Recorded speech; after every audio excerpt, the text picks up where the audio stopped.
And welcome back to Sports the NEMO Way, special edition episode. Not emergency, just special edition. Because we've unemergencized all this shit because we can't get on here and get together for... So we apologize for not having any emergency episodes, even though there's been plenty of things for us to talk about. But due to scheduling conflicts, we've struggled to get together to make episodes, as you can see from Wade missing a couple episodes here and there. I've missed a couple episodes here and there. So us getting together for emergency episodes just hasn't been something we've been able to do. So we decided to do a jumble of an episode discussing multiple trades and signings and multiple sports, all sorts of things. So we're going to cover a few things here in this episode. But first, we wanted to let everybody know, our listeners know, what our next topic is going to be, because as you all can see, we are running out of top 50 players. I do believe we have 8 left to do. Maybe 9, because when we've already recorded Wilt, but it hasn't aired yet. So 9 would have come out. But as long as it's okay with you, Willard, I'll let you tell everybody since it was your idea. Well, I came up with the grand idea of doing the Mount Rushmore of every NFL team. And I think we kind of said, no owners? No owners. Only players. Only players. We're not doing coaches either? Yeah, players. Okay. Yep. Making sure Players I get only. this straightened out. So just the players. And then I think we're just kind of going to be an open debate on, whether if you want to do the best players, the most important players, most influential players, just kind of your pick, and just explain why. And I think the goal is for all of us to agree at the end of having the 4 same players as the Mount Rushmore. So I think that's the overall goal. Yeah, we still have a few things that we're bantering back and forth on exactly what we're going to do, but I think we've all at least agreed on the things Wade said, that we're going to do the Mount Rushmore of every team, players only, and a consensus at the end of every episode. So we just wanted to let everybody know about that. And we'll probably bring it up a few episodes before the end of this, but we wanted to officially let people know that that's what we were going to do. And I guess I'll go ahead and, throw this out there. Our first episode will be a Pittsburgh Steelers episode. So we do have a guest lined up for the Pittsburgh Steelers episode. Pretty positive, yes. Pretty positive. Yes. But we're going to go by division. And I have talked to our guests for Ravens and Bengals, and they're both a go. So we just have to talk to the Browns guy and make sure he can make it. But hopefully we should have plenty of guests for our football episodes. Try and bring in some super fans for each team we can come up with. It doesn't look like we're going to get all 32, but we'll try our damnedest to get a majority. So unless anybody else has anything to add, we can move on to more important topics. All right. Well, let's go farthest back real quick, and let's touch on this Russell Wilson James Harden trade. Ben Simmons. What I said say? Russell Wilson. I mixed trades. Dandy of a trade. Yeah, I said Wade was giving me this weird look, and I'm like, "What'd I say?" Like, James Harden throwing back over the Seahawks. My bad. No more flopping. So Ben Simmons, James Harden trade. Now we also have the luxury of a little bit of time passing, so we can see how things are playing out with these teams since the trades. So I guess my first question, I'll just go around and take the room to everybody. What was your initial reaction? Not how you feel now. What was your initial reaction when you heard this trade went through?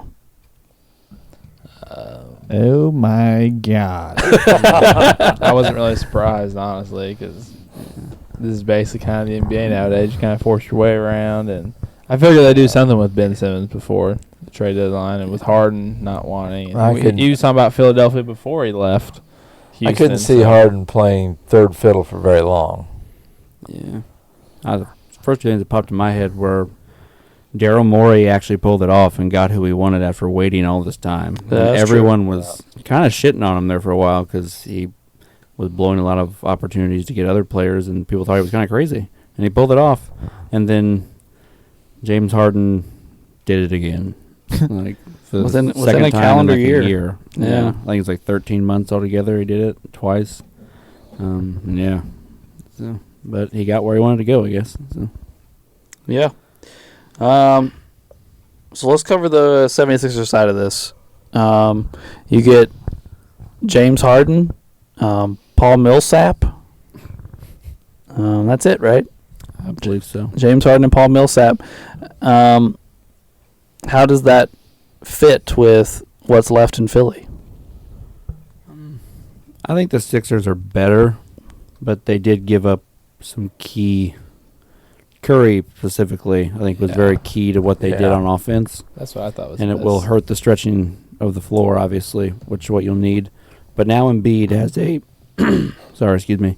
Embiid has another legit superstar that will shoot the ball to help spread the floor for him, and can help him take over. Well, that's the idea. We don't know if James Harden can do that in the playoffs, but that's the idea. But they did give up a lot. So. Everybody tend to agree with that? Yeah, I thought Seth Curry was the big. Really, I thought for the Nets, I thought that was a great pickup. They helped the Nets a lot. I don't think losing Drummond was super big on the Sixers, but it helped the Nets a lot. Mm-hmm. I think me and Alex talked about that. They needed rebounding and another big body. So they really, really helped the Nets. Well, I guess here's my question, because I had fit questions with Harden and Embiid to begin with.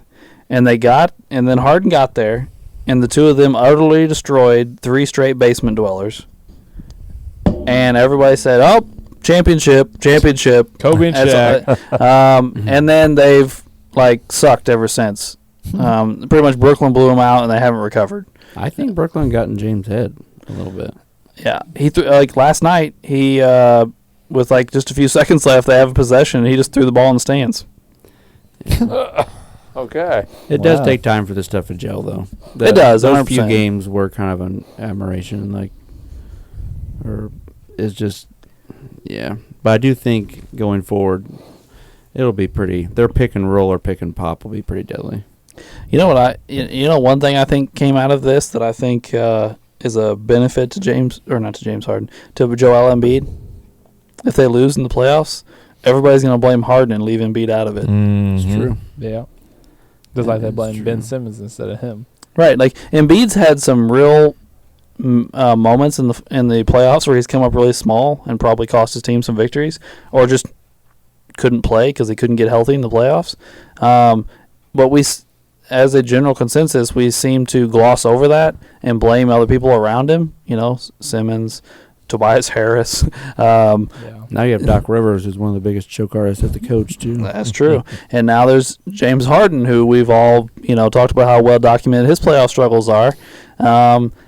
Joel will probably be able to skate by for at least another year or two and not getting blamed for playoff struggles. I mean, think about it. What are the odds that Embiid gets hurt and Harden falls apart in the playoffs? Very high. Yeah, pretty high, yeah. Because there's, 10 years of evidence that Harden does not perform as well in the playoffs, and there's at least a handful of years of evidence that Embiid struggles to stay healthy. I mean, that's the main thing. And that's what kind of hurts by giving up Curry, because you need that offense, and you can't rely on Danny Green anymore to keep shooting threes. No, that's true. All right, well, let's go to the other side of it here.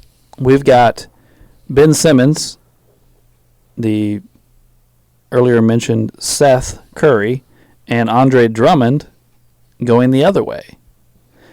I think Wade mentioned that he thought that really helped the Nets. Do the rest of y'all agree? Drummond part, Ben Simmons, hell no. He ain't even set foot on a damn court. And apparently they don't need him because they just rocked Philly the other night, so fuck Ben Simmons, really. Yeah. I think Steph Curry will help. That's what I thought was the biggest. I've always liked him. Get a shooter around him. Yeah, he was lighting them up too that night. He was talking shit to the bench. Well, I think Seth Curry and Patty Mills spacing the floor for Kyrie and Durant is nice. It really is. Yeah, it is. I don't know if the Nets can get it together in time this year, but going forward, for the next year or two, I think they're in a great position. You get Simmons on the floor and acclimated. You have Mills and Curry, two of the best snipers in the NBA. You have two of the best offensive players of this generation in Durant and Kyrie. You have two legit big men that can play defense and rebound in Drummond and Claxton. And Joe Harris people forget about him, who's also an elite sharpshooter. So you have three of maybe the top 6 or 7 sharpshooters in the league, and we're not even talking about Kevin Durant yet. Right. And Ben Simmons fills a lot of voids if he gets on the floor, which is defense, passing, rebounding. Yeah, he can just play defense. He doesn't have to worry about scoring. He They've got plenty of that. He doesn't have to so shoot. it takes the pressure off No, of him. yeah. He doesn't have to shoot at all, really. Yeah. But I don't know if they can get it together in time this year because no one knows what Ben Simmons is going to do. Well, And it does take time for these things to happen. They just asked Steve Nash yesterday, when is Ben Simmons going to return to the court? And his response was, we hope he comes back before the playoffs. At that point, would you even want him? 'Cause Right. He's not going to be in basketball shape, and he's not going to know what's going on with the offense. He might hurt the team for a while, and if you mess around for a few games, you're just going to lose and be out. Well, I mean, the first couple games, at this point, they're going to be in the play-in. So they're going to be win or go home. Can you afford to try and mess around for a game with him? As of a day or two ago, they go to Toronto for the play-in game where Kyrie cannot play. So it will be no Ben Simmons if he doesn't show up, no Kyrie, and no Joe Harris as of right now. So there's a good possibility. I mean, Durant can score 50 and they still lose and don't even make the playoffs.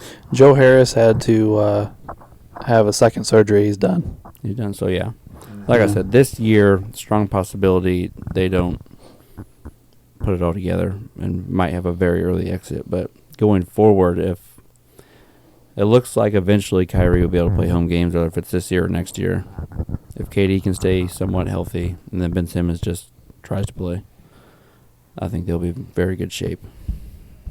All right, so let's. Well, does anybody have anything else to add to the trade before I ask anything else? All right, so let me ask you this to close out this trade: who makes it farther in the playoffs?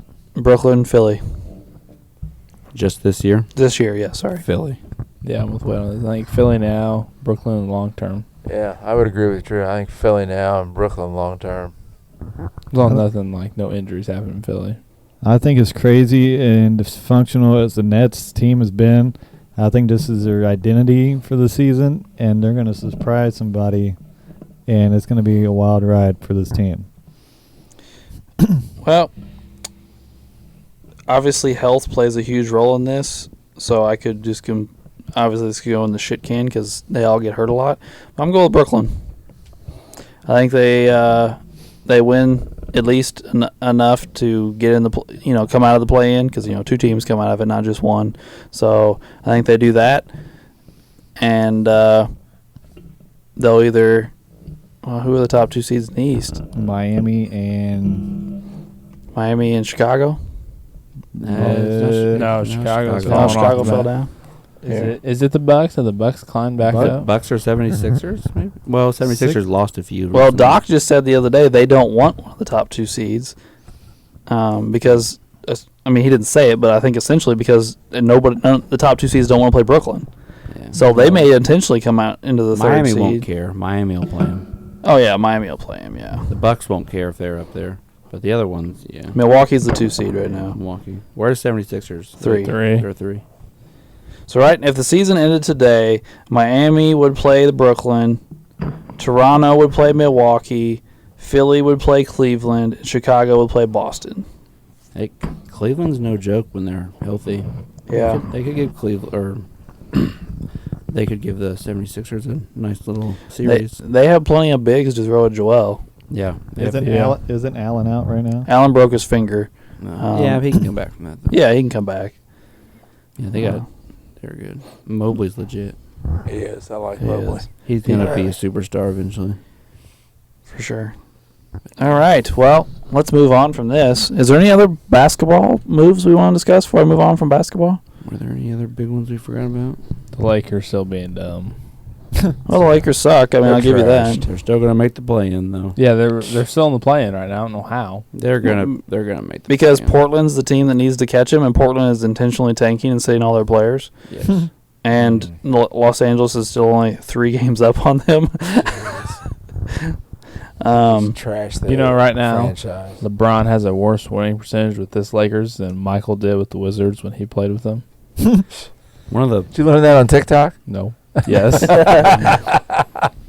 Yeah, one of the funniest things I heard, I was listening to a talk show the other day, and Nick Wright was trying to make fun of the big three of Harden, Kyrie, and Durant, and said they're the greatest failure of all time.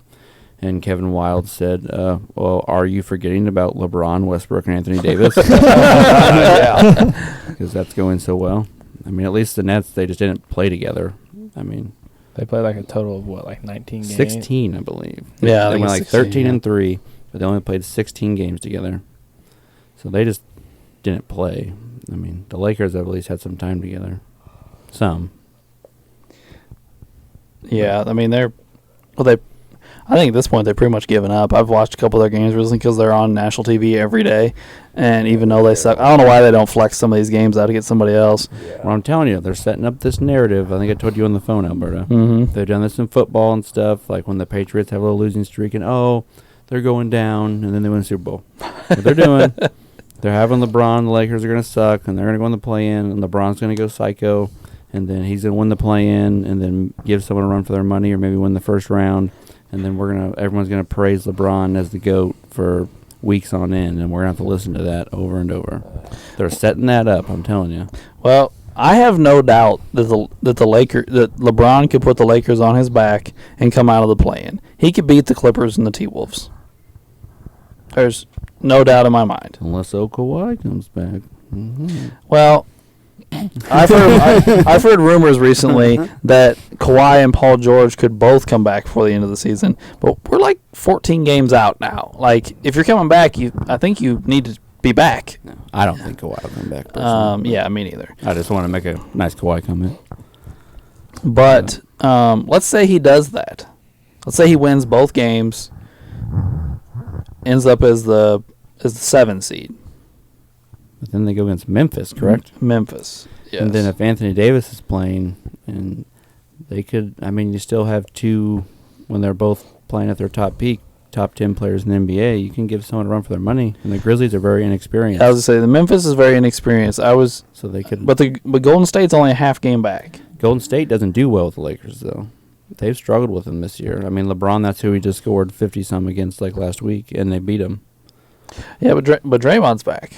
Yeah. Well, okay, yeah. But Anthony Davis will be back. Yeah, that's true. That's true. Yeah, but he won't But be just back wait for long. playoff form. He'll be hurt again. Iguodala. But if he doesn't, No Finals MVP. if he doesn't get the 7 seed, which is unlikely, he would probably get the 8 seed. That's probably what's more likely at this point.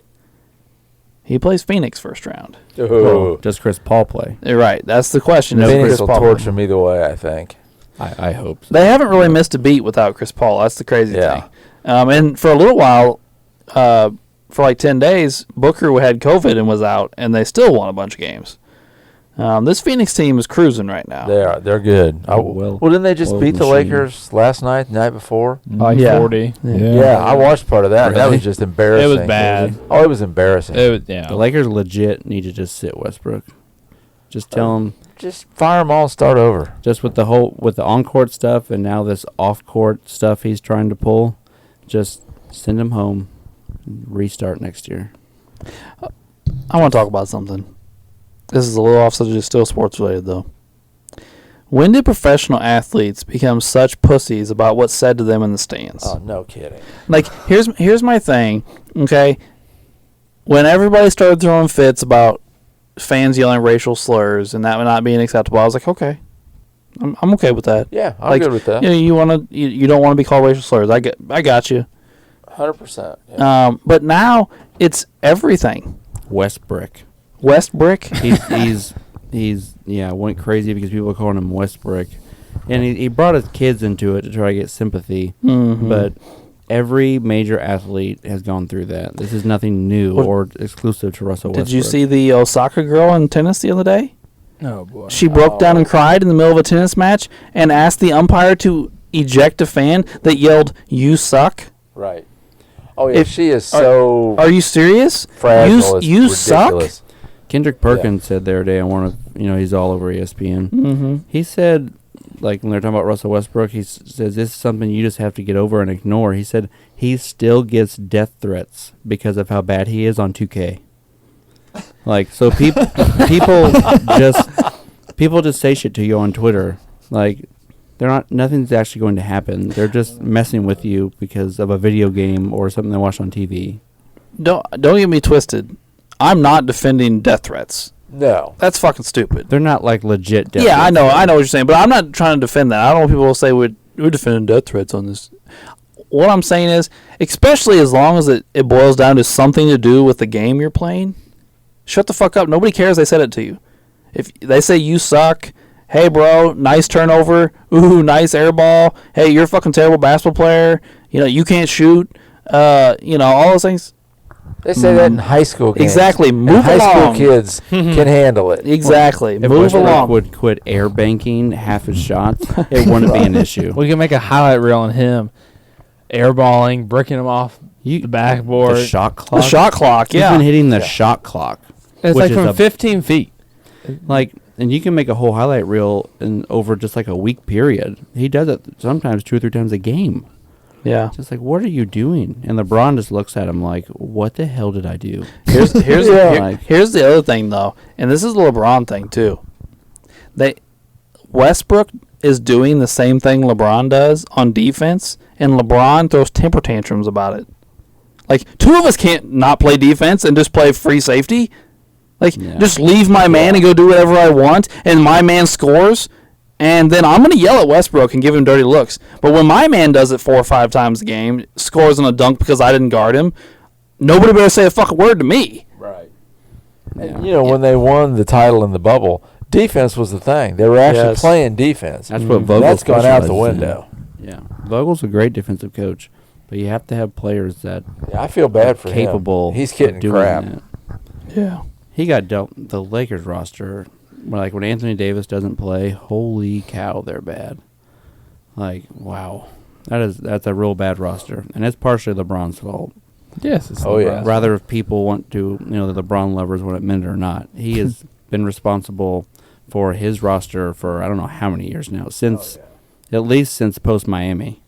He's been largely responsible for who's on his team. I think we'll go a positive note here. I think Malik Monk's played well for the Lakers. He has. Yeah, I like Monk. That's probably one of the positive things. I They think. need to hold on to him, get rid of the rest. One of the coolest things I heard, which I think you Laker fans will like, the crap LeBron pulled on All-Star Weekend, trying to pressure the Lakers into doing what he wanted, trying to blame them for the Westbrook move, and talking about Sam Presti, how great he is, and trying to do what he always does to get what he wants or to leave. And there was a report on one of the podcasts I listened to saying that Jeannie Buss had a meeting with LeBron or LeBron's people and said that you might have been able to do that in Cleveland, but you're not bigger than the Lakers brand. So you need to go out and apologize and knock it off. And he did. He came out and apologized. Because he's not bigger than the Lakers, and he's nowhere near the greatest Laker of all time. He's not even the top 5. All this bullcrap about the Mount Rushmore of the Lakers, and they put LeBron. I'm like, huh? He doesn't sniff no the way. top. No. He doesn't sniff the Mount Rushmore. No. One championship isn't shit with the Lakers. Right. Mm-mm. One bubble title. Yeah. Right. Mickey Exactly. Mouse ring. Exactly. That'd be like the equivalent of putting Ray Allen on the Celtics Right. Yeah, all it's time. Anyway, we could probably talk about the Lakers for 2 hours. We got any more basketball topics, guys? I don't think there were any. I feel like, was there any other big moves we're forgetting? Yeah, I'm trying to look here. I'm drawing a blank on all the moves. Cleveland got the guy from the Pacers, didn't they? But he's barely played. Everybody got somebody from the Pacers. Well, I mean, Sabonis went to the Kings. Yeah, We got a couple guys we'll send you around. Why in the world did they? We don't want those. You want Kings LeBron? take We don't either. Ray, you want LeBron? No. I mean, Halliburton, I thought was a big deal because he's an upcoming legit star, and they shipped him off for. I mean, I know they got Sabonis, but why a young, cheap, upcoming superstar in Halliburton, and you swap him for Sabonis, who doesn't really solve the problems that they had? I mean, he helps a little bit. He's a really good all-around offensive player, but that was puzzling to me. what's good for the Pacers, they now have a giant building block going forward in Halliburton. Yeah. It's interesting because, I mean, and Halliburton's been pretty boss since he's gone to Indiana. He's like a fairly efficient, like 20 and 10. Yeah, he's averaging 18 and 9. Playing a legit point guard, shooting 50% from the field, 42% from 3, and 82% from the free throw line. I'm saying he's a monster. That's only 14 games, but still, I mean that's pretty nice. I think what they did is they felt the pressure because they paid De'Aaron Fox, and they'd feel dumb trying to ship him off. And I don't know how many people actually wanted De'Aaron Fox, so then they shipped the guy they drafted after him. Because they drafted 3 point guards. Yeah, we talked about this during the draft thing last year. Yeah, Drew and I talked about it. Yeah. We're like, why did you draft a 3rd point guard? You already have 2 really good point guards. Didn't they draft that one out of Baylor? They got that defensive-minded guy in this last draft. He's the brother of somebody. I don't know isn't he supposed to be this crazy defender? Yeah, is that a? Yeah, we were all wondering in the draft why have 3 point guards when you just paid De'Aaron Fox. They paid De'Aaron Fox a lot of money too. Like $180 million. Yeah, and he's good, but point guards are. There's a lot of great point guards in the NBA, so if you're going to pay one, make sure it's one of the top 7 or 8. Yeah, it's... What the hell's that guy's name? I know, it's really bothering me. Because they were talking about him being like this defensive monster at the beginning of the year. His brother plays in the NBA. I can't think of his name. Damn it. Struggling. Indeed. I'm going to have to look this up, I guess. But other than the Halliburton-Sabonis trade, I don't think there were any other 2 big ones, I don't think. Well, Sacramento and the Pacers, neither one have played well since the trade. But, yeah, it was an interesting trade. I'll give you that. But the Pacers going forward, I mean, Ray, you got yourself a great up-and-coming point guard, and you got Buddy Hield, who's one of the best three-point shooters in the league. So, yeah, it's been 2 years and we've been shitty and nobody's really had a plan, so I just don't know what the fuck's going on is my concern. I mean, we've had a lot of good players on this team in the last 2 years, and they've done nothing to show for it and just shit on themselves. And I don't know why. Like, we've got talent just running out of the building, and they can't coach and get it together. It's Donovan Mitchell's brother, Davion. Davion Mitchell. Well, Ray, I thought your problems were all fixed because you had a superstar in Lance Stevenson. Well, yeah, I mean, he's only one part of the team. I mean, you got to get the other parts together before. What about your shot blocker, Miles Turner? I never wanted him on it. I was done with him like 4 years ago, when he throws up 7 points and 4 blocks a game. Man, come on. Might as well just kept Sabonis and got his ass out of town. But then I get all these email updates from the Pacers website. Oh, look, Miles Turner's doing something. Miles Turner's doing this. Well, he ain't playing basketball. Why the fuck do I care about that?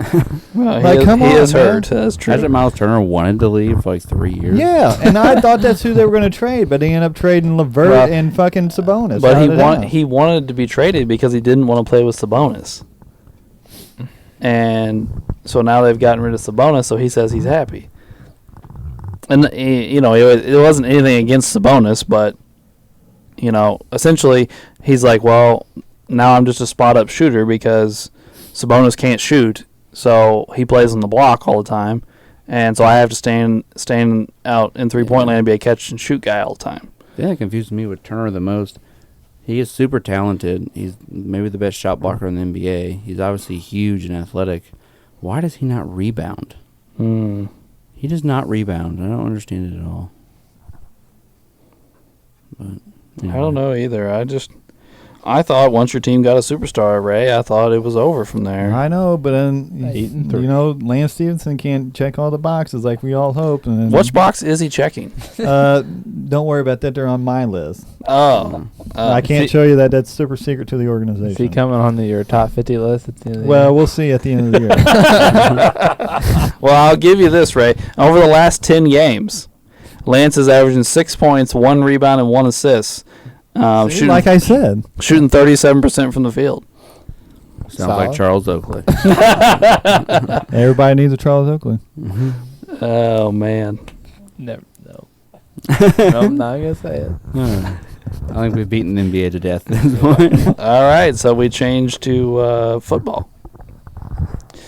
Well, let's start with a close to home trade for this room. The Colts trade Carson Wentz to the Commanders. I almost said the Redskins. Dude, everybody keeps saying they're going to call them the commies. And I'm just like, oh, my God. I can't believe we're doing this. Oh, my gosh. Oh, man. The commies.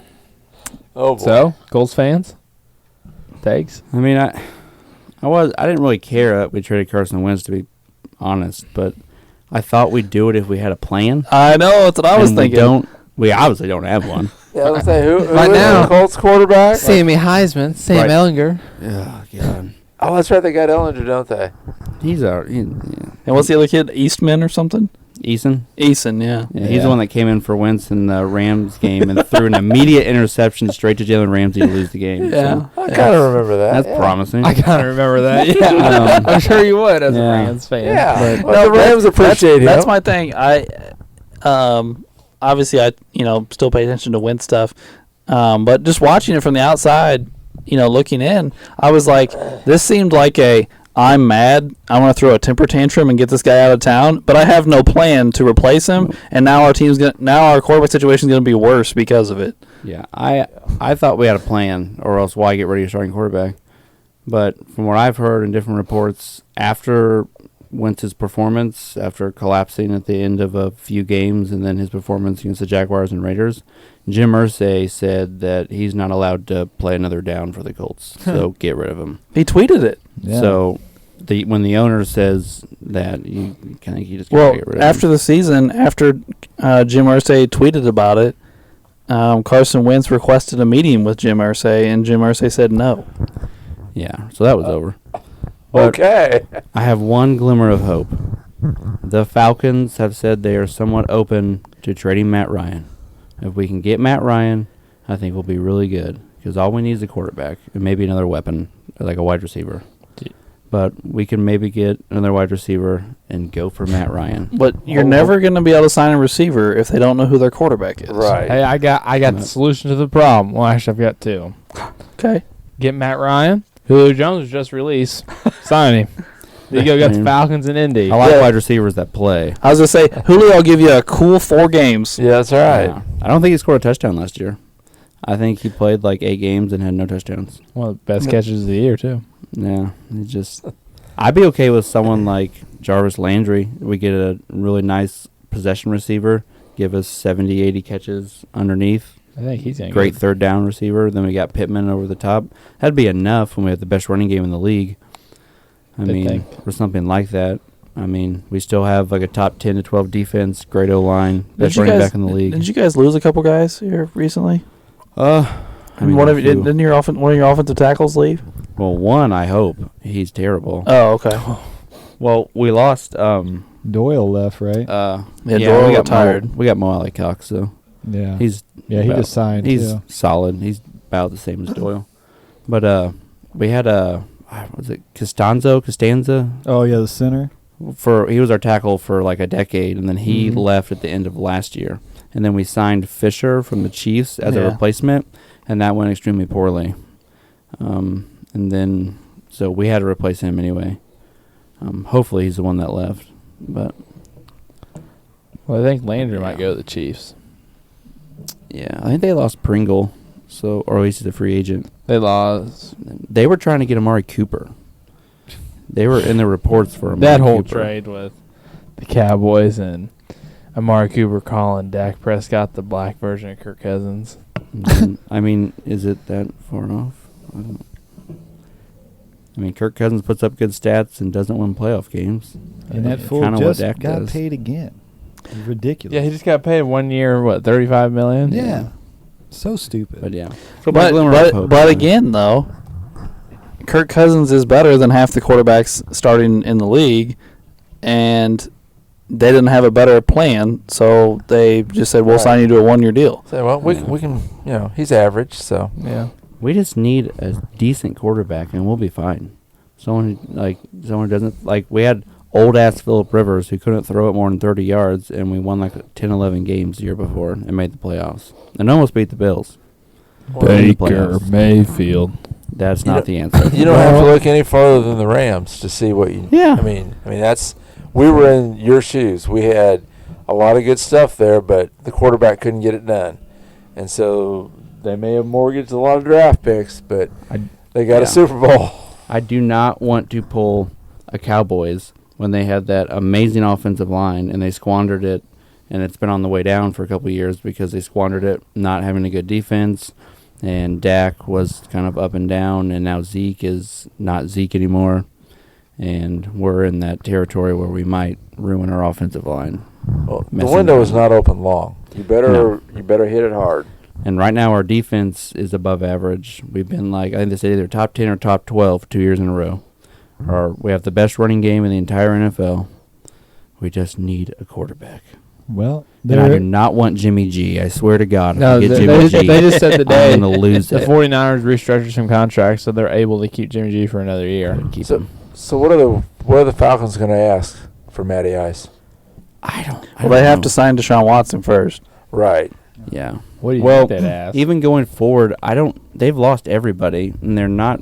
I think last year was their best year in a couple years, and they won 7 games. Mm-hmm. So they need to rebuild, so they need to get off of him anyway. And their coach said the other day they're not necessarily shopping Matt Ryan, but they're open to it if someone gives them the right price. But I don't think he's asked. They said that what the price would be to answer your question. So I would what's assume Deshaun? you'd at least have to go up first. Oh, Well, yeah. This is a He's a- good quarterback. Yeah, he's good, but he's also 36, Yeah. 37. So it's not going to be anything crazy, but we'll have to give up a little bit. Yeah. I mean, he's only 2 years older than Russell Wilson. I'm not saying you're going to get Russell Wilson package for him, but I mean, he was much, much better than Russell Wilson last year. He'd be similar to when we had Rivers. Ryan never had a super strong arm, but it was good enough. Now he's older, and I think it's gotten a little worse, but he can still do what you need to be a solid NFL quarterback. So I think with him and then Jonathan Taylor, who just came off, over 2,000 total yards and over 20 total touchdowns, I think we could do really good. And we're in a bad division, so that helps. Well, there is a player that jokingly said he would come and be quarterback for us, Wade. Oh, Lord. His name is Pat McAfee. And I'd take him just for the entertainment value. And he said something about, if they ask me, I got to. So he said something about a perfect QBR. He said, I'll come back. Drew, you're available, right? Yeah, I'm available. Yeah. You can scramble. We can take it. We can get him. I can hand the ball off to Jonathan Taylor 20 times a You game. just got to lob it up in the air to Pittman. He's huge. He can jump up and get it sometimes. Okay. Can I be in his YouTube videos? Sure. So what's the league going to do with Watson? I mean, I know that the grand jury didn't indict him but he's still got 22 civil suits. He has to get suspended. He has to. That's what I'm wondering is how long is the league going to suspend him? Big Ben got suspended for his crap back in the day, I believe, and he never got convicted of anything. Here's the thing, though, guys. The NFL does whatever the fuck they want. That's true. They're super inconsistent. Even though I don't like the guy, they suspended Elliott from the Cowboys for 6 fucking games for grabbing a titty in a parade, and the girl didn't even press charges. It was just because it was inappropriate. But the kicker, the same season, John Brown, the kicker for the Giants, beat his wife and was arrested for it and got 1 game. Right. But I also think over the past handful of years, the NFL has had a major image problem due to a lot of their players beating up women or gun charges. And so I think you can't let this go or they're going to get murdered by the media. So is anybody going to trade for him before they know what the NFL is going to do? I think some of the desperate teams I think somebody's going to trade for him because at this point, he's not going to come up on criminal charges, so he's going to be able to play. Right. He may be suspended for 6 games or whatever, but he's not going to miss seasons. Imagine the uproar if he gets out of this with no suspension. Right. That would be insane. That would be a huge black eye for the NFL. Like Ray Rice was a huge, huge deal, and which it should have been. I mean, there's video of him knocking his wife out. Yeah. Dragging her on the... knocked her straight out. Yeah. And this guy, I don't know how to word it, lots and lots of sexual misconduct, that's how we'll word it, I guess, with over 20 different women. That's a big deal. Like, Now, here's my thing, though. If they're not going to bring him up on charges, and this is, I'm pleading ignorance here. I'm not trying to get into a debate. Whether he did or not, I have no idea. But, so at this point, are we just saying that he had sex with a bunch of women? Because they're saying, I'm not saying they said he did nothing wrong, but they said they can prove he did nothing wrong. Yeah, see, it's probably one of those he said, she said, because if you're in a massage parlor, how much proof do they have other than what the woman says?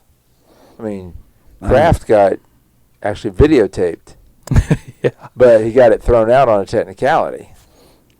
I think it was more of, like Uncle Doug said, they just didn't have enough proof to go forward against Watson.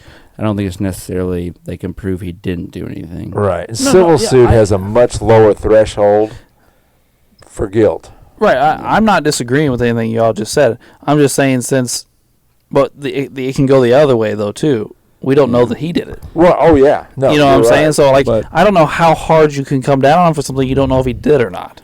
I would say what you're saying you could get away with if it's like 1 or 2 cases, but 28 of them, that's a different story. Yeah. Like, remember like the whole Kobe thing in Denver with the one girl, which it turned out he didn't do anything wrong, but that was a huge deal. This is that times 28. Like I don't know. I also feel like this has been much quieter than the Kobe thing. We knew a whole bunch of things that happened in the Kobe situation. Mm-hmm. This has been going on for over a year now, and we still don't even know what happened. Like we still don't we don't know hardly anything. It's making me uncomfortable to talk right now because I'm like I don't know enough to sound smart. To sound like I know what I'm talking about, because I don't know what I'm talking about. Right. Because and up till then, Deshaun Watson had a pretty good reputation. Crystal clear reputation. You kind of wonder. I don't want to disparage anybody. Mm-hmm. I'm not saying either side's right or wrong. I'm just wondering what the NFL's going to do. Yeah, that's very true. I don't know. I like Wade though. I do think it's hard to believe he'll get nothing. Right, with that many people. Yeah. And I'm pretty sure they got Big Ben for one of his 2 little... Yeah, the bathroom thing. Right. Yeah. He had 2 incidences there early in his career, and I think they got him for one of them. Yeah, I think he got 3 or 4 games for one of those. So if you set that precedent or whatever, you got to somewhat follow through with it. No, I agree with you, Wade. That's the way it should be. All I was saying earlier was the NFL doesn't follow their precedents. That's why people hate Roger Goodell. Yeah. Yeah. They're all over the board. Didn't he just get extended too? Yes. Yeah. Yeah.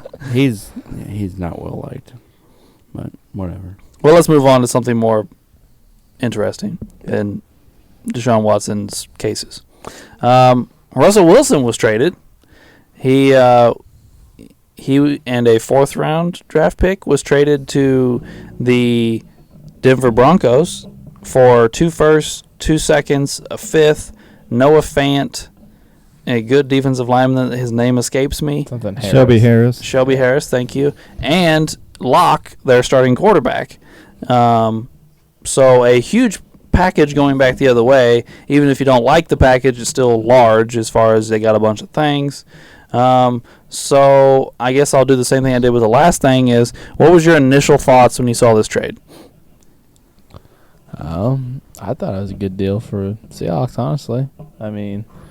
They don't really have an O-line anyway, and they didn't make... I know Wilson got hurt last year, but they weren't really winning games, and then that loaded division last year, they weren't really contenders, I don't think. So, trying to rebuilding, they got their first-rounder back this year because they didn't have a first-round pick, so now they have the number 9 pick. They might do something with it, trade it for more, I don't know. So, I think they have 2 starters. They're going to start riding. Noah Fant and Harris are both going to start. I don't know about Drew Lock. It depends on what they do from here until then. But I think it was a good trade for the Seahawks. I think both teams got what they needed. Seattle should have started rebuilding a couple years ago, personally. They were just being carried by Russell Wilson a couple years ago. I think they won 11 games a couple years ago with a terrible offensive line and the 28th ranked defense. And it was just him flinging the ball around, running around, throwing it to Metcalf and Lockett, going crazy. So Seattle needed to rebuild a long time ago, so they did good. And the Broncos are loaded everywhere but quarterback. Their offensive line needs a little reshuffling, but they are super talented on defense. They have like 4 legit receivers, 2 legit running backs. They have a guy to replace Noah Fant, and now they're have an elite quarterback. So I think both teams benefited. Yeah, I think you guys got it just right. I think the Seahawks see the handwriting on the wall. I mean, the Rams just won the Super Bowl. 49ers are more than solid. We'll see what the Cardinals do. That's and so they figured they might as well go ahead and retool. Yeah. And, cut Bobby Wagner and ship Russell. And surprised they didn't really trade Bobby Wagner. They probably could have got a little something out of him. But You'd think so. At least a decent draft pick. He's had a career high in tackles this year. Yeah. It could have been one of those things, though, that they were trying to do him a favor. Like, you can go where you want to go. Pick where he wants. Yeah. Which that's nice. Because, I mean, he's done a lot for the franchise. Exactly. He's been there for 10 years. Pretty much they did a smart thing by rebuilding. Free up as much money as possible and get as many draft picks as possible. Which is and they got some actual players back. Sometimes getting nothing but draft picks doesn't work as well because a lot of draft picks don't pan out. Mm-hmm. But they got a legit tight end, a legit defensive lineman.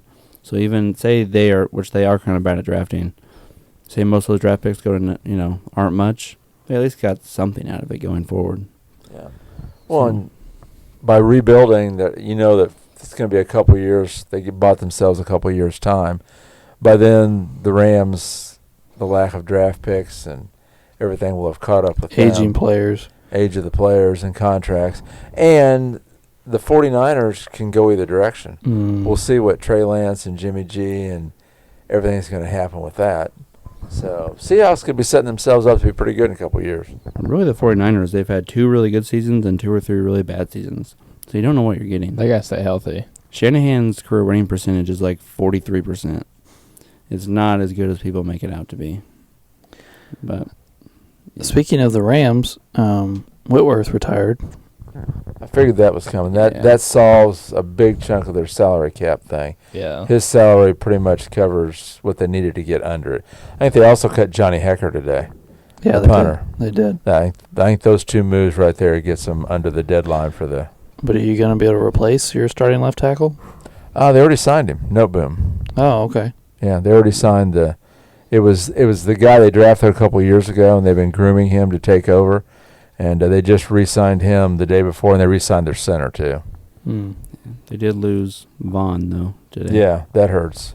Which, I know he just got there, but he was a huge part. They won the Super Bowl. And they said he got like 5 sacks in the last 8 games after they got him. And then he had the highest, highest winning rate for a pass rusher in like postseason history. He won 41% of the time when rushing the passer. Yeah. One of your corners signed with the Raiders today, I think. Something. It wasn't Ramsey, obviously, but Was Williams something? Oh, Darius Williams. Yeah, they kind of. I think it's Darius, something like that. I think they thought he was going to leave anyway. They've got 2 young guys. The Rams have been doing something interesting with their draft. I was reading the other day. They've been drafting for the next year's free agent class. They knew that they were going to be losing probably Williams and like Whitworth. And so a year or 2 ago, they drafted the corner and the tackle, and then they're on the team for a year or so. And so they're looking at next year's free agent is what they'll be drafting this year. And so that's part of what they're trying to do. We'll see if it works. Yeah. Okay. Well, back to Russell Wilson, though. First question. Do we still know if Russell Wilson's good? I think he's fine. According to Russell Wilson, he's playing for 10 to 12 more years, and he's going to win 3 3 or or 4 4 more more Super Bowls. Yeah. Do we believe that in this room? Well, I don't know about that. I don't know about that, but Playing till 40 nowadays is more realistic than it ever has been. But I don't know about playing till 45 or 46. And that's a lot of Super Bowls. But he might depends get on how many especially hits he takes. especially in the Yeah. loaded AFC West. that division might be like the most And the stacked division AFC we've is ever definitely seen. stronger than the NFC right now. Definitely, sure. Definitely. Well, I mean, you got the Chiefs, who are perennial Super Bowl contenders. The Chargers, who have tons of talent, they're just been slowly putting it together, and they've made huge moves the past couple of days. Yeah. And now you got the loaded Broncos, And the Raiders just made the playoffs, and they're the worst team in the division. Well, the Raiders have got a good pass rush. The Chargers have got Bosa and now Khalil Mack. The Chiefs have got, Chris Jones? Yeah. Russell better be ready to move. Yeah. They're going to be after him. Yeah. I will say, though, they've got plenty of weapons for the guy to throw to. Oh, they do. Yeah. Sutton and Jerry Jeudy and Tim Patrick and what's the other one? I really liked him in the draft a couple years ago. They drafted in the same year as Jerry Jeudy. KJ Handler. That's 4 really nice receivers. They got a good young running back, Javonte Williams. Yep. Along with the guy from the Chargers a couple years ago. Melvin Gordon. Yeah. Yep. I think Javonte Williams catches the ball a lot better, and he's like 23. And they said that they have a tight end that was playing behind Noah Fant that they said they think is just as good. It's Alberto. Oh, yeah, Alberto out of Mizzou. Yeah. So Yeah, Alberto is very athletic. that's why they got rid of Noah Fant, because they want him to take over at tight end. So I think they're good. And they signed somebody. Oh, they signed Gregory from the Cowboys. They signed defensive tackle. DJ Jones. Yeah, they got Gregory and this other guy at the same, like, just yesterday or whatever, or an agreement or whatever.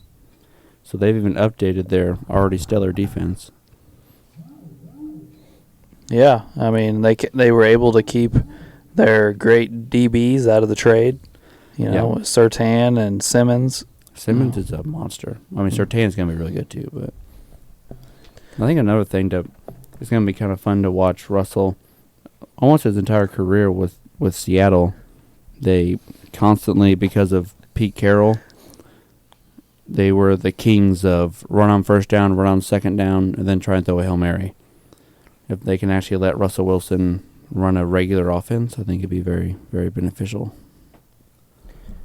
There's a bunch of people out there that say that Russell Wilson can't run a regular offense. I don't know that one way or the other personally, because then he never did, other than like half a season last year where they sucked and then they went back to doing what they were doing. I don't know.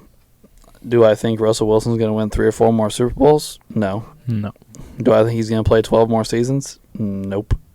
But I don't see there's a reason he can't be good for 4 or 5 more seasons. Last year he did struggle mightily, especially when he came back. We'll see. I don't think, if I was a quarterback, I don't know that Denver's the place you go to win 3 or 4 Super Bowls because of the path to the Super Bowls. Your division is monstrous, and the AFC is stacked, and the NFC is weak.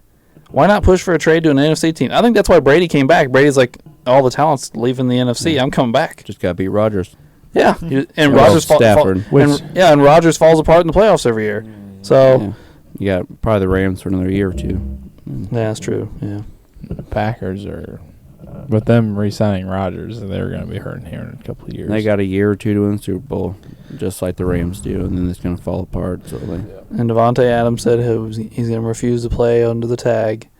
But are they going to be able to pay him after what they just did with Rodgers? No, they weren't. Zadarius Smith, they lost him. They're already losing pieces. Yeah, they cut Smith and they cut somebody else because they needed the money. Well, the Bears signed one of their linemen.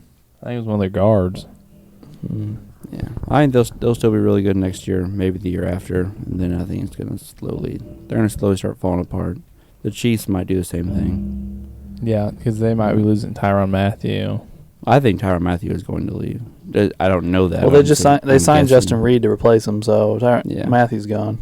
And their defense has been suspect this entire time. They've been really good. It's just good enough to let their offense take over. And Tyrann Mathieu is a humongous part of their defense. Yeah, he runs the whole show, and he's the safety net, and he comes up and is a great tackler. It seems like every time they need a huge play, he makes it. Him or Jones, yeah. They either get a sack or he gets a pick. Yeah, like he made so many timely picks over the last few years. I'm so surprised they're letting him go. He's only 29. It's not like he's an old man or something. Yeah, he's had a decent amount of injuries. Some of that is getting old little Travis Kelce. Kelsey was not the same this last year. No, this last year. I mean, he still had a good year, but it wasn't like his normal. He still got. I think he got a little over 1,000, but the year before he got like 1,400 or something like that. Yeah, and he was rolling this year, and he was dropping passes this year. Yeah, and Tyreek's contract will be coming up soon. Well, not only that, but guys that do everything based purely on speed don't last very long. Yeah. No. And then their offensive line, they went out and like redid the entire thing last year, and they weren't bad, but they weren't necessarily great. It wasn't. They had some moments where they weren't so hot, and their running game hasn't been great since Kareem Hunt. I mean, they came up short in the AFC Championship game, the Bengals sacked them, take them way out of field goal. Way out of field, way out of that touchdown range from like the 3. They pressured the shit out of them there at that second half. Yeah, for sure. Well, way to go, guys. Just keep making more excuses for Patrick Mahomes. Oh, I'm not. Well, I mean, he threw a pick, 2 picks in the second half. One of the D linemen. That's on him. I mean, according to Nick Wright. Ooh, I got this. I'll go for it, Andy Reid. I got it. Nope. Tyreek Hill stuff. We think we're too good. Yeah. We can go on and on. Don't worry, Alex. I'll blame Mahomes, too. I mean, Nick Wright says you're stupid if you think Mahomes is going to win under 3 or 4 Super Bowls. He might not win 2. Right now, he's got the same career as Russell Wilson. Yeah. Besides an MVP. He has an MVP, and Wilson is not. He's more. Yeah. He may be more of like an Aaron Rodgers trajectory. Rodgers got an early Super Bowl. Mahomes might win a few more MVPs. But you don't know if you're going to win more Super Bowls. Well, especially with his contract. So his contract doesn't help him at all. Once that big contract kicks, it kicks Chiefs in, are doesn't it? run out of This money. coming year, This year, yeah. So, you got $500 million coming your way. Which, in 5 years, won't be that big of a deal. But for the next few, it's going to be big. So it's going to be interesting to see what the Chiefs do. We touched on Aaron Rodgers. We touched on Russell Wilson, Carson Wentz. What other big NFL moves? Brady came back. Yeah. Khalil Mack. No shocker there. Yeah, Khalil Mack was traded to the Chargers for, what did you guys get? 2nd rounder or 3rd rounder, I think. Which would be great for the Chargers if he stays healthy. Yeah, that's the problem. Everyone's seemed to forget after that big year when we went 12-4, where he actually played every game. He's missed at least 3 games. And this last year he played like 4 or 5, and they had season-ending foot surgery. I think the best part with him is, everyone always talking about how he's opposite of Bosa and to take pressure off Bosa, and they'll both be able to do better, which is true. But the Chargers, I believe, had the worst run defense in the NFL, and Khalil Mack is a very good run defender. Yeah. So he is. that will help a lot, and I think they're trying to make other moves to help the run game. Well, they signed J.C. Jackson to help the pass game. Well, that's just they have talent already in the back there with James and I believe they have another Samuel. Asante Samuel Jr. Yeah, I thought they had another defense. Don't they have old No, Chris they do. Harris Jr.? They have Derwin James and Nasir Adderley as their 2 safeties, 2 young, really good safeties. And then they have Asante Samuel Jr. and now J.C. Jackson. Yeah. So they probably have the best defensive backfield in the league. Yeah, they're going for it. They pretty much watched Russell go to the Broncos, and obviously they already have the Chiefs there, and they want to contend. They gotta go for it. Yeah. Looks like that's all the Chargers even signed besides the wide receiver was all defensive guys. Austin Johnson, defensive tackle, defensive line, Sebastian Joseph Day, Khalil Mack, cornerback, J.C. Jackson. And you got Josh Harris. Everybody's getting paid on the defense. Just in your division, you have Mahomes, and now Russell Wilson, and Derek Carr. Derek Carr is really good. Yeah. And he's the worst one you got to go and see twice a season. Yeah. That's pretty dangerous. And they already had plenty of firepower with Mike Williams and Evans. Allen. Yeah, Evans and the Bucks, sorry. Allen and Williams. I'm forgetting, so they have a third receiver. Well, they have Eckler, the amazing receiver. Yeah, Eckler. Yeah, that's good. And like I said, Cook was their tight end this year. Yeah, he's always solid. Yeah, he's always good. But they have their offense is good. Mm-hmm. So if they can get their defense to just be average, they'll be a real big force to be reckoned with. Well, I think they were pretty decent against the pass. I think they were legit last against the run. I think you're right. They gave up like something crazy, like 140 yards a game rushing or something like that. They've also got to stay healthy. For whatever reason, they've struggled to stay healthy for even previous to all these guys. Rivers teams had a lot of health problems. They always come up short at the end of the season, and they always Yeah. come up short in tight games. That's what they That did went this all the year. way They back. lost teams like the Texans. Yeah, they always came up short. Like even back with Rivers there at the end, they had all this talent, and just something always happened. Even when they were loaded back in the day with Prime Rivers, Prime LT, Sean Merriman, was it Sean Merriman? Yeah. Yeah, and they had that Phillips opposite of Merriman, and they had some Pro Bowl defensive tackle, and they had Antonio Gates and all these guys, and they actually were making the playoffs then, and then they'd always lose to a lesser talented team in the playoffs. It seemed like one of those years they had the number 1 rated offense, number 1 rated defense, missed playoffs. that's the most insane thing I've ever heard. I don't know how they did it, but they did. Like lots of people thought throughout parts of those years, like they were the team that was supposed to beat the Patriots some of the times, and they always lost. Yeah, they got beat by Peyton a couple times. Like they just, Yeah. And then Merriman had a career-ending knee injury. yeah, like he got off the roids too. Any other football moves? Uh, Vaughn. Oh, sorry. Go ahead. the stupid Kirk Cousins thing, but that's just Vikings being dumb and don't have anybody else. Yeah. Yeah, maybe so. Well, Von Miller signed a $120 million deal with the Bills. Well, the Bills for 6 years. they got him, man. They got O.J. Howard, so they're going for it. They re-signed that little slot receiver, McKenzie. Now- Brought him back. You get O.J. Howard. They had that guy that had a breakout year this year at tight Dawson end. Knox. So now they can run those 2 tight end sets that I believe they ran the least amount of in the NFL last year. So now they can just another option on offense. And I believe they brought in an offensive lineman, too. They signed somebody's offensive lineman the other day. probably. Well, one of the really good DBs will be back because he got hurt halfway through the White, year. he was like the best. He was like the best corner in the league 2 years Yeah. ago, and he tore his Is ACL. it Darius White? Tre'Davious. Yeah. Yeah. Didn't they? Roger Saffold, I think they signed.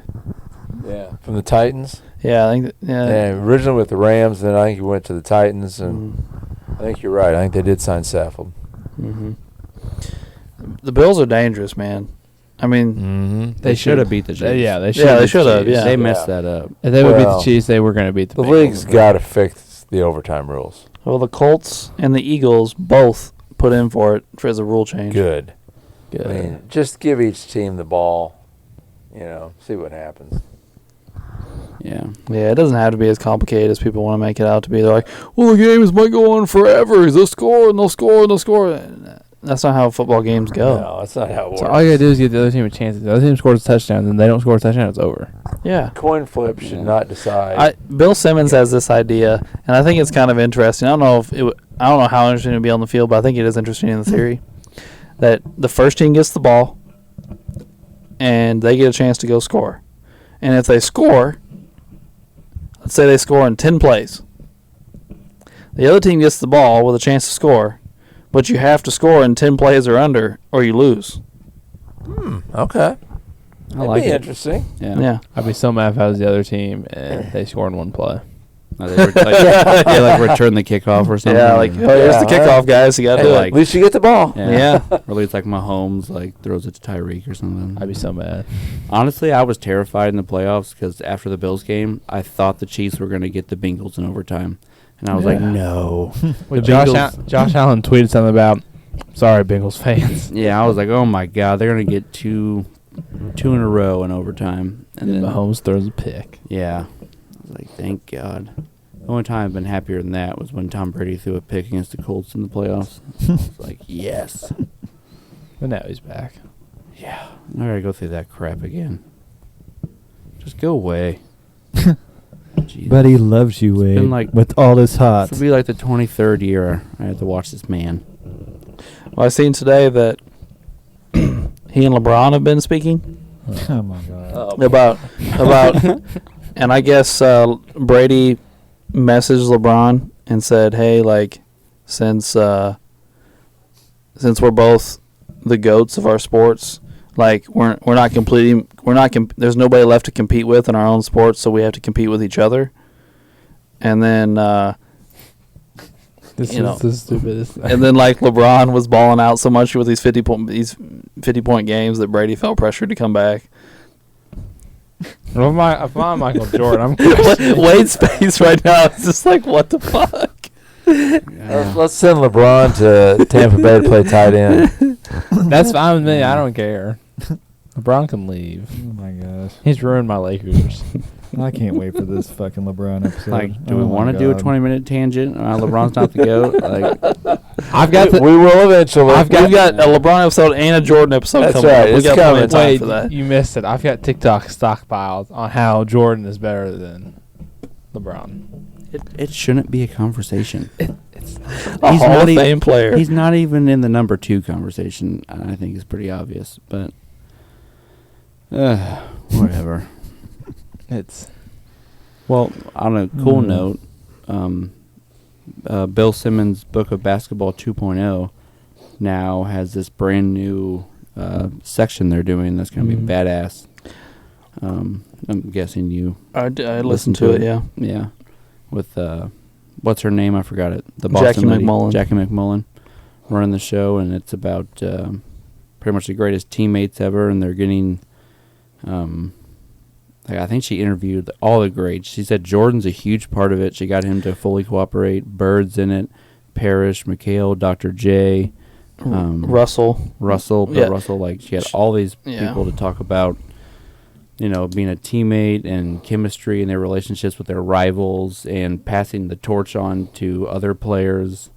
And it's going to be really Yeah. fascinating, it sounds like. Jordan has his own episode, but he's also heavily involved in the Kobe episode. Yeah, because they said they had this, behind the scenes great relationship for a really long time, and Jordan really helped Kobe and kind of reached out to him and wanted to really help him. And they talked about how all these great all-time elite players have actually done this with a lot. They do that with a lot of people. Like one of the examples they did was after Isaiah, they were getting ready to beat Boston, and then he threw. Bird steals the ball. He dishes the DJ. The Celtics win. They That play. win. And then he came out after that game. I think he made that stupid white comment about Larry Bird, how people only like him because he's white, or they only think he's good because he's white. And then Rodman agreed. And obviously he was getting bashed in the media, and it was ridiculous. And he went home, and they said they talk about this in the show that he gets a phone call. He's been ignoring everybody. And his wife's like, you have a phone call. He's like, no, I told you, I'm not talking to anybody. He's just like, no, you need to take this. It was Bill Russell. And talked to him about how he just has to suck it up and move on and just keep on playing. He messed up, but he just has to move on. And then it's like stories like that of just people, how things worked behind the scenes and stuff you don't see and stuff like that. Yeah, it does sound like it's going to be really interesting. It's supposed to touch a lot more on relationships than basketball, like how they help each other. Yeah. Like, because I guess there was a point in Kobe's career, like after Shaq left, where he's like, "Man, I've got to do something to take my game to the next level." So he reached out to Bill Russell, Larry Bird, and Michael Jordan, and started these relationships where they helped him not just with his game, but how to treat his teammates, how to help your teammates and be hard on your teammates, but not alienate your teammates, and like Be a leader. being a leader and all these things, and like and then like she talked about how there's a string at one point where Russell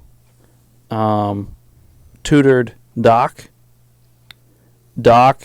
tutored Jordan to Kobe, it's almost Kobe reached out to players after that too, like Yeah. Durant and Westbrook and Mhm. stuff. Yeah, I think Kobe's talked to Devin Booker. Yeah. yeah, before. and Jason Tatum. Yeah, he was big with Jason Tatum.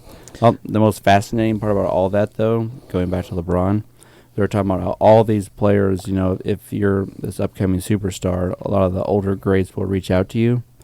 Michael Jordan, the GOAT, not LeBron James, told LeBron, you can call me and talk to me if you need to, and I will help you. LeBron never called him. Yeah, she said Wow. that. When the greatest basketball player ever offers to help you, you call him. Right, no doubt. And Mhm. LeBron has never called him, has never reached out, nothing. Here's my thing though, talking about some of this LeBron stuff, and I don't want this to completely turn into a LeBron bashing session. Oh, I probably will. But LeBron has been slowing down athletically for years now. He's not the same athlete he was in his prime. Even LeBron fans should know that. And we've been saying, he has this huge body, he's tall, all these things. Like, why doesn't he develop a post game? Everybody who's anybody goes to see Olajuwon. Why has LeBron never gone to see Olajuwon to get footwork stuff? Or what did Jordan do, and what did he teach Kobe? The low post fadeaway game. That's what they did the entire end of their career. And guess who told LeBron, "I'll help you"? Michael Jordan. Like it's just And they said that they have no relationship, pretty much. Like they pretty much nicely worded it. They have no relationship because LeBron thinks he's the GOAT. So they have this weird dynamic between each other. And they say, Jordan won't come out and say it, but Jordan knows he's the GOAT. And they don't really have a relationship at all because of that. There's the big difference right there. Michael never, ever tells us he's the GOAT. But people say he's the GOAT. Right. LeBron will constantly tells us he's the GOAT. If you have to remind us, you're not. Yeah, I Right. say, if you have to tell us you're the GOAT, you're not. Jalen Rose had the best take on that. He said that LeBron did that because it put him from in the upper echelon in the GOAT debate because people instantly started debating it, and it skipped him over people he never passed, like Kareem and Magic. In some people's cases, Bird. Some people believe Bird is better. Kobe, Shaq. Like some of those players, he obviously never surpassed, and some of those other players, certain people think he never surpassed. But by doing that, he kind of surpassed him in most people's eyes because now he's instantly in the GOAT debate. Even a lot of people will say if they're in Jordan's camp that LeBron's number 2, when he's really he's not. But Fair enough. yeah. All right. Well, I think we've covered that pretty well. Let's go on to our last sport here. Baseball's back. They ended the lockout. They changed some rules. Universal DH. They went back to doubleheaders being 9-inning games, which was fucking stupid to have 7-inning games during doubleheaders anyway. Oh, they had that? Really? Yeah. Oh. During the COVID shortened. Huh. And They dropped the second base and Yeah. extra innings. extra innings, they put a runner on second base. They've dropped that now, which, again, fucking stupid. Aren't the Yeah. bases getting bigger? They're doing that in the minors. They're trying it out this year in the minors with bigger bases.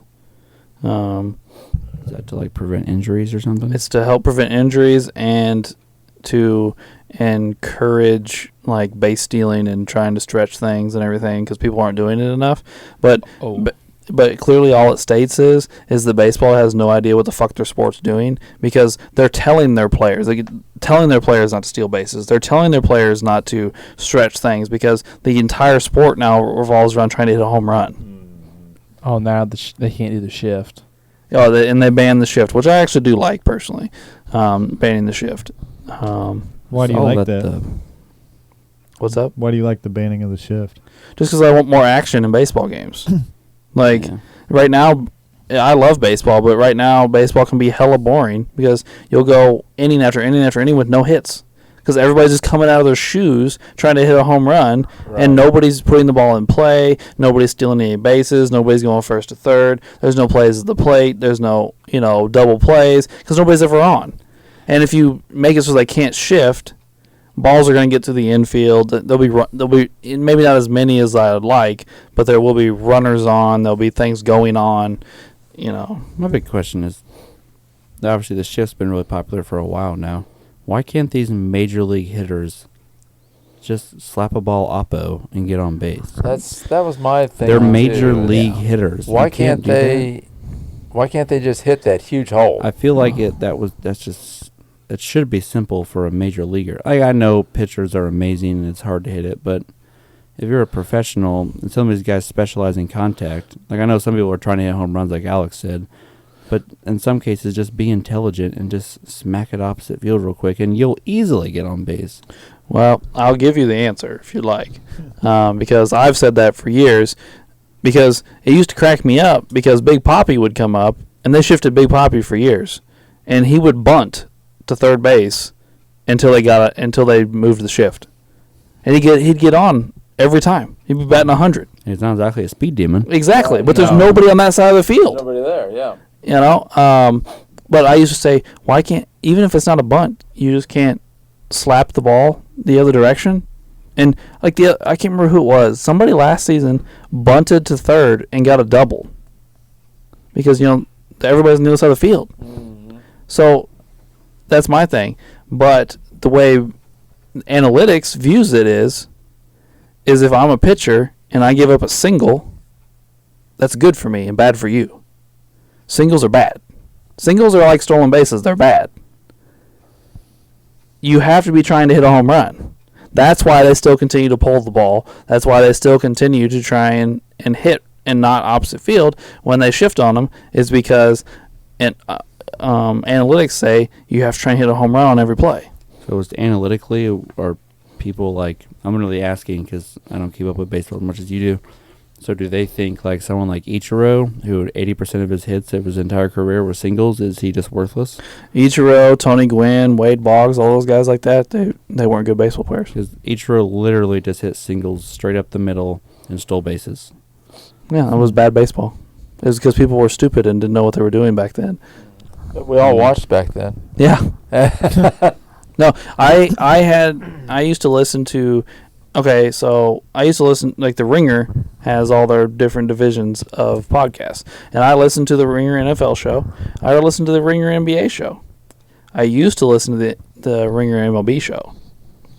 But it got so obnoxious by me, a huge baseball fan, has a team, has favorite players, I own a lot of merchandise, all these things. I was repeatedly called stupid and a moron on this podcast. Because of the way I felt about because I would bring up, anybody that even thinks about batting average today is ridiculous. You obviously don't know anything about the game, and like these they would just continue to say these things, and I'm like, maybe I am wrong, but I'm not trying to say that analytics have no place in the game, but anybody that says I'd rather you strike out than hit a single, it has some screws loose as far as I'm concerned. Yeah. Well, at least you tried to hit a home run, and I'm like, yeah, I if you want to come up there and hack the first couple swings, go for it. But when you got two strikes, why can't you choke up and try and get a nice hit? Right. Or if you're a leadoff hitter, get on base. Yeah, so the next guy can hit So you. the power hitters can try and hit a home run. Yeah. That just makes logical sense. But I don't But know. it gives me but if you get on in front of me and I'm a slow power hitter, that gives you an opportunity to hit into a double play, Wade. And double plays is the worst thing you can do in baseball. I guess. But if you both strike out, the same result. Obviously, I'm saying this to you guys because that's the argument. But I don't believe these things. But that is the argument you receive because I've had this argument tons of times now. But on more of a positive note, I bet it'll slowly, like the NBA, they're still 3-point crazy. But some teams are starting to phase out of it. Some teams are starting to incorporate big men again. Some teams are incorporating more of the mid-range again. It goes through phases. And baseball will more than likely slowly phase out of it, at least to a certain extent, just like the NBA. Who's been bigger in analytics than the A's? And how many World Series have they won? Since they started doing all this? Right. Billy Bean. Yeah, I mean, it's a great movie. I like the movie, but you still had to have the money of the Red Sox or the Cubs or somebody else and get players and.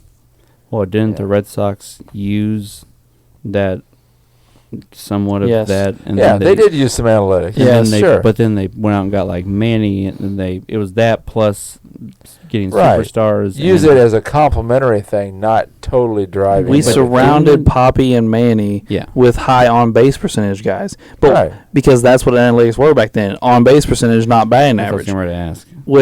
Which is fine. Here's my thing, though. What does on-base percentage do? It just takes your batting average and adds walks and hit by a pitch to it. Right. That's all it does.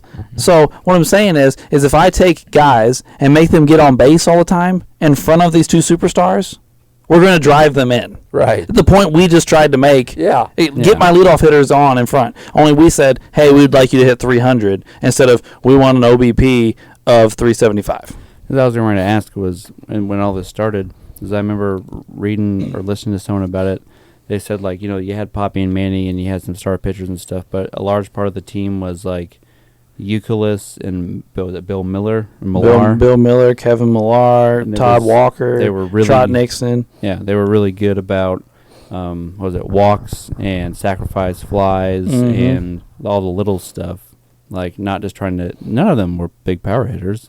No, not outside of the big two. Yeah. No, I'm talking about like Euclid and all them. Like, right. Yeah, and they just they stayed out of double plays and stuff but a lot of it was just walks, which is the same as a single. Mm-hmm. But yeah, I don't know, it's confusing, I guess. But. So do they like walks nowadays? Because basically, like Wade says, saying that single. What do they say? What do the analytics say about walks? It's a good question. I don't really know. It's the same thing, and I mean that's going to be a big part of your on base percentage. Yeah. I mean, a lot of those all-time great sluggers, their career batting average is, maybe 270, but their on base percentage is really high because they hit a lot of home runs and they got a lot of walks. But obviously a walk is the same as a single. So like Frank Thomas, one of the greatest ever at it. He was an on base percentage monster. I believe Jim Tomei was really good at it too. Well, here's the thing, though. I mean, if you discredit walks and say don't walk, then guys just go up there and hack at bad pitches. Right. So I mean, that's hard to just. Here's the other thing, though. This is the way I look at it. For like the last 5 years, who's had the most stacked team in the league every single year? Just loaded with superstar after superstar after superstar. Dodgers? The Dodgers. And they're so heavily analytic. They can't win the fucking World Series. Right. They won one. Yeah. And they've flopped every year. They get to the playoffs, and the analytics stop working because you have to be able to know your players in the playoffs. Brian Roberts is not the manager of the Dodgers. A binder in the dugout is a manager of the Dodgers, while Brian Roberts just does what the binder says. Because that's what he was hired to do. The GM says, we're an analytic team. Here's the binder. This is your job. That's literally what goes on in the Dodgers. But then every year, Brian Roberts does something stupid. At least, a lot of people in media and fans are like, what are you doing? Stop. What are you doing? And then he makes this move because that's what the analytics say to do, and then it blows up in his face, and the Dodgers lose. Yeah. Yep. I'm not saying that analytics has no place in sports or in baseball, but you can't be a pure analytics team. It just doesn't work. Yeah. Because here's the thing. I always use this as an example. I think football is the easiest example. Okay? It's 4th and 1. You want to, analytics say, QB sneak it. You got to go for it. Well, what the coach knows that the analytics don't know is that my center has a fucked up foot and can't get any push. And but the analytics don't know that. The analytics don't take that into an account. And the coach calls for a punt, and now everybody is calling for the coach's job because analytics said he should have gone for it there. But in reality, he knows his center's foot's fucked up, and he can't get the push, so the QB can't go in behind him. Or it's pouring down rain. Yeah, there's all sorts of things. Saying, I'll just use that as an example because I think it's an easy one for everybody to picture. Yeah. Or Aaron Donald's on the other side. Exactly. Yeah. Something like that.